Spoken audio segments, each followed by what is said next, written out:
ओम शांति।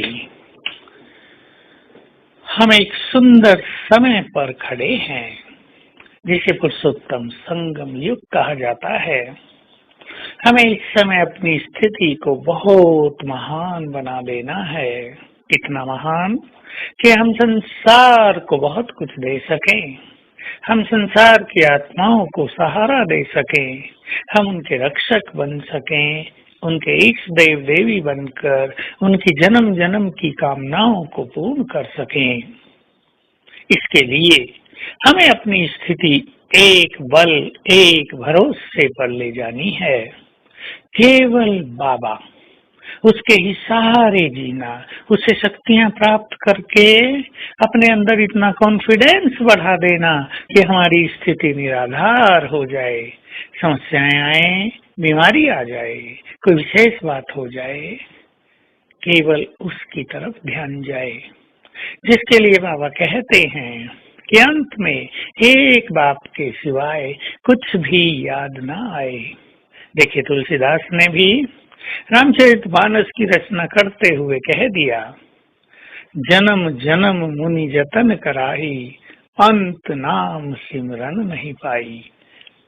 जन्म जन्म त्याग तपस्या की, लेकिन अंत में प्रभु का नाम स्मृति में नहीं आया। हम सभी को बाबा ये ट्रेनिंग देते हैं, अंत में केवल एक की ही याद रहे तो हम सहज इस संसार से अपने घर मुक्ति धाम जा सकेंगे। अगर हमें औरों की याद होगी, अगर हमें इच्छाएं कुछ होंगी, पदार्थ अपनी ओर आकर्षित करेंगे, देहधारी अपने मोह ममत्व के जंजाल में हमें फंसाए होंगे, तो अंत में देह छोड़ना बड़ा कष्टकारी हो जाएगा। और वो थोड़े समय का कष्ट भी आत्मा को बहुत कमजोर कर देगा। भले ही वो कष्ट पाने के बाद आत्माएं मुक्ति धाम में तो जाएंगी, लेकिन सुख बहुत कम हो जाएगा। हम सभी अपने को ऐसा महान बनाएं कि जैसे हमें किसी का भी सहारा नहीं चाहिए, हम स्वयं में भी समर्थ हो जाएं अपने योग बल के आधार से, अपनी त्याग तपस्या के आधार से, अपनी धारणाओं के आधार से, और हम दूसरों को भी इस तरह सच्चा सहारा देते चले। तो चलिए, आज से हम सभी बेफिक्र बादशाह बन जाएं। इस संसार में, इस कांटों के जंगल में शेर की तरह अकेले ही विचरण करें।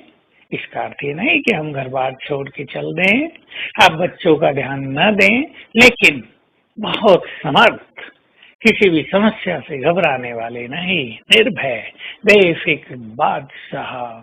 स्वयं भगवान हमें साथ दे रहा है, हजार भुजाओं सहित वो हमारे साथ है, उसकी छत्र छाया हमारे सिर पर है। ये सब होते हुए हम निर्भय, हम निश्चिंत, साथ में मेरे को तेरे में बदलते चले। होता क्या है, कोई बात आने पर हम देहधारियों की ओर देखते हैं, पहला ही संकल्प फलाना फलानी उसकी ओर जाता है, तो ईश्वरीय साथ छूट जाता है, उसकी मदद से हम वंचित हो जाते हैं। और यदि हमारा पहला ही संकल्प ऊपर की ओर जाए, बाबा सर्वशक्तिमान, हम उसका आह्वान कर ले, आ जाओ।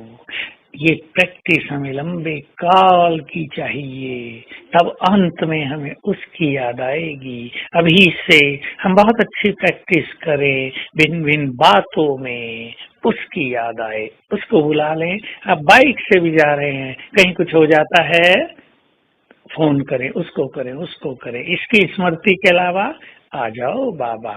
पहले बाबा का आह्वान करें, फिर किसी से कांटेक्ट करें। ऐसी आदत निरंतर अपने अंदर भरते चलना है। तो आज सारा दिन हम स्वयं को इस नशे में रखेंगे, मैं बेफिक्र बादशाह हूँ, बाबा हजार भुजाओं सहित मेरे साथ है। बाबा का आह्वान करेंगे हर घंटे में एक बार, और महसूस करेंगे कि वो हजार भुजाओं की छत्र छाया मेरे सिर पर लगाए हुए है। ये सीन बहुत सुंदर होगा। इसको अपने अंतर चित्त में सदा सदा के लिए समा दें। और देखें कितना सुंदर अनुभव होता है उसकी मदद का। और ये आदत पड़ जाएगी तो जब भी कोई बात आएगी तुरंत ये विजन हम बना पाएंगे और बाबा की मदद के पात्र बन जाएंगे। ओम शांति।